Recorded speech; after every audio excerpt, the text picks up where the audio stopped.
So the first thing we'll look at in terms of your setup, okay, there were a lot of good things in fairness that you were doing. Open the club face, then grip it. Yeah. Ball was forward in your stance, okay. Your weight was trying to go left. On occasions, didn't always go there or stay there, but the principle in terms of going weight left was good, okay. For me, though, the stance used to be a little bit wider and wiggle your feet in. So wiggle, wide and weight left. Those 3 W's the are wiggle key. is something I very rarely do. Yeah, I think a lot of times now, because without raking the bunkers, people are almost scared to make too much mess. Yeah. But it's just like, well, you can flatten your footprints out afterwards with a club, or if you're in a bunker anyway, most guys get lift and clean, you can move the ball now with the new rules anyway, so take as much mess as you want. The feeling for you, though, is your club needs to be coming in more this way, not that way. For me, with the British sand, it's quite heavy. If your club's coming down that steep, and if we look at this club as it goes back now, quite an abrupt, lot of wrist hinge there, okay? Yeah. Your club's coming down at the sand. Yeah, I think on this one, it's tough to sort of work out, but you actually hit the sand somewhere around there. The club's not even hit the sand yet.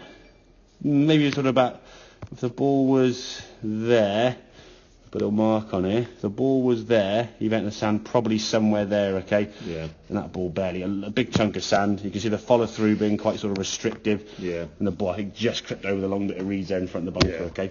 And sometimes, as you said, when you take that much sand, it's hard to follow through because you've lost all the energy. Exactly. Your club's going down there, it sticks in the mud, and you've got nowhere to go. So this swing here now, a lot wider with that swing going back, okay?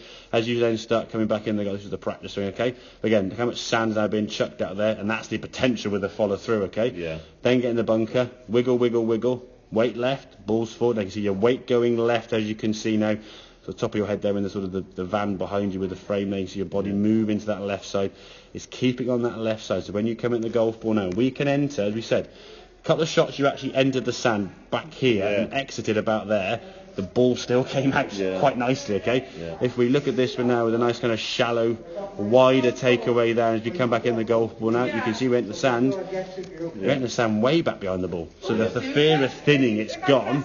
It's sliding through the golf ball here now, okay? The sand you can see now is firing out onto the green as you go. As you swing through, it's a bit more of a follow through. Ball can come out, and your divot, what we're looking for, as we said, is roughly like a size 12 divot. That's shallow. Obviously, their size 12 is going to be fairly long. Okay, we don't want a divot to be sort of small, little deep hole where the ball just gets sort of stuck in. And the club, you could say you can't follow through if the club is just going straight down in the sand. Okay, but the setup is one of the key elements to all of that. If you're setting it on top of the sand and doing some of the things we weren't doing at the start, on top, you're just going straight up and down. Your club going in like that, it's going to stick in the sand. Yeah. Now, how strong you are. And if you try to accelerate the club to try and get the club out the other side, if you hit the golf ball, it's gone. Yeah. And that fear of hitting the ball thin is always one of the biggest things that people struggle with, because, oh my God, if I hit the ball thin, what's going to happen now? I'm going to lose the golf ball. Yeah. Okay, if you're going 30, 40 yards over the back of things, the energy you would need to have to get the club out of the sand would probably be about a 60, 70 yard swing. Yeah.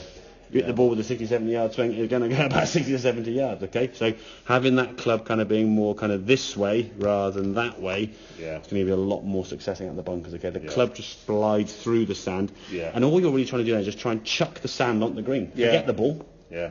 Again, in terms of how far behind you aim, I don't think it makes a massive. I don't tend to think, okay, it's got to be 2 inches or 2.5 or 1. It was interesting seeing that today, because I was hitting so far behind. It was still coming out. Exactly. Now again, if you make a swing that's roughly 20 yards, we'll say. Yeah. If you hit 6, 7 inches behind the ball, it'll probably come out about 10 yards and then have no spin because there's so much sand between club and ball, and it'll roll a bit more. Yeah. If you hit maybe an inch or 2 behind the ball, it'll come out maybe 10 to 15 yards and then grab a bit because there's more spin. Yeah. As long as you give it a 20-yard kind of swing, which you'll start learning over time what a 20-yard swing feels like, pretty much it will go around the 20-yard distance as long as you hit the sand first. How it gets there might vary slightly, but anything in that kind of circle around the flag. It's where it ends up is the important thing. Exactly. Yeah. And again, if you want to go that 30 plus, hit more club.